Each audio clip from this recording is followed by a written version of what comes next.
नमस्कार साथियों, आप सभी का स्वागत है एक और नए वीडियो में। पिछली वीडियो में हम लोग यहाँ तक कर चुके थे, यानी पिछली वीडियो में हम लोग मानव शरीर से रिलेटेड जितने भी क्वेश्चन थे कर चुके हैं।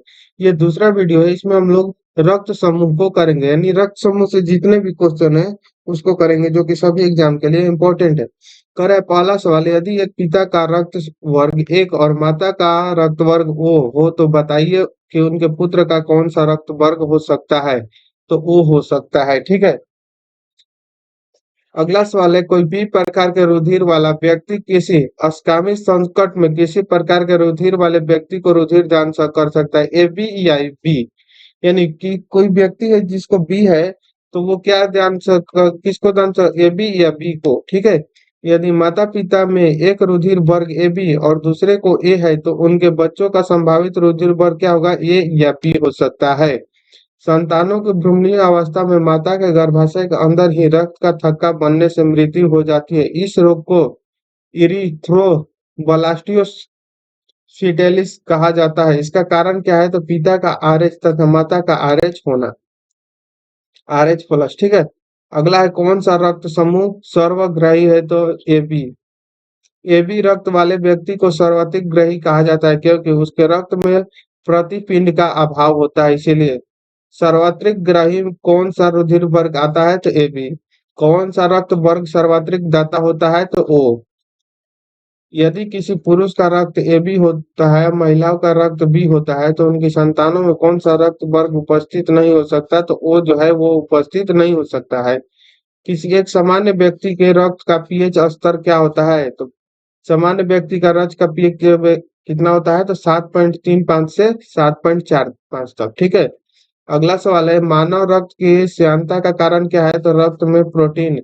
सफेद रक्त का कण मुख्य कार्य क्या है, तो रोग प्रतिरोधक क्षमता धारण करना। निम्न रक्त वर्ग सर्वात्रिक होता है, तो सर्वात्रिक जो होता है वो होता है, ठीक है।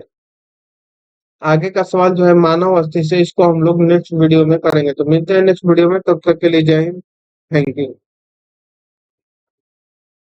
नहीं, इसको भी इसी में हम लोग कर लेते हैं, अभी ज्यादा नहीं हुआ है, ठीक है। इसको भी कर लेते हैं। अगला है, मनुष्य में कुल कितनी हड्डियां होती हैं, तो 206 होती है। नवजात शिशुओं में हड्डियों की संख्या लगभग कितनी होती है, तो 300। मनुष्य की खोपड़ी में कितनी अस्थियां होती है, तो अस्थियां 8 होती है। मनुष्य के शरीर में पसलियां के कितने जोड़े होते हैं, तो पसली के 12 जोड़े होते हैं। शरीर की सर्वाधिक प्रबल अस्थि कौन सी है, तो जबड़े में होती है प्रबल, यानी कि मजबूत। मानव शरीर की सबसे छोटी हड्डी कौन सी है, तो स्टेपिस यानी कान की हड्डी। मानव शरीर की सबसे लंबी हड्डी कौन सी है, तो फीमर जांग की हड्डी को। मनुष्य के शरीर में पैर की हड्डी कैसी होती है, तो खोखली होती है।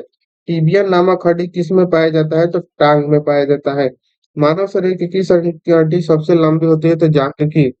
वृद्धावस्था में मनुष्य की हड्डी क्यों कमजोर होने लगती है, तो कैल्शियम की कमी के कारण कमजोर होने लगती है। वयस्क मानव में होती है, वयस्क मानव में कुल 206 अस्थियां होती है। हमारे शरीर की लघुतम हड्डी पाई जाती है, तो लघुतम यानी छोटा हड्डी जो है कान में पाया जाता है। निम्नलिखित में कौन मानव शरीर की सबसे छोटी हड्डी है, तो स्टेपीज, ऑप्शन नंबर बी जो है वो सबसे छोटी हड्डी है। अगला सवाल है, मनुष्य की खोपड़ी में कुल कितनी अस्थियां होती है, तो खोपड़ी में 29 होती है। मनुष्य के शरीर में पैर की हड्डियां कैसी होती है, तो ठोस होती है, ठीक है। यहीं तक रहने देते हैं आज। स्वस्थ एवं पोषण इसको नेक्स्ट वीडियो में करेंगे, तो थैंक यू।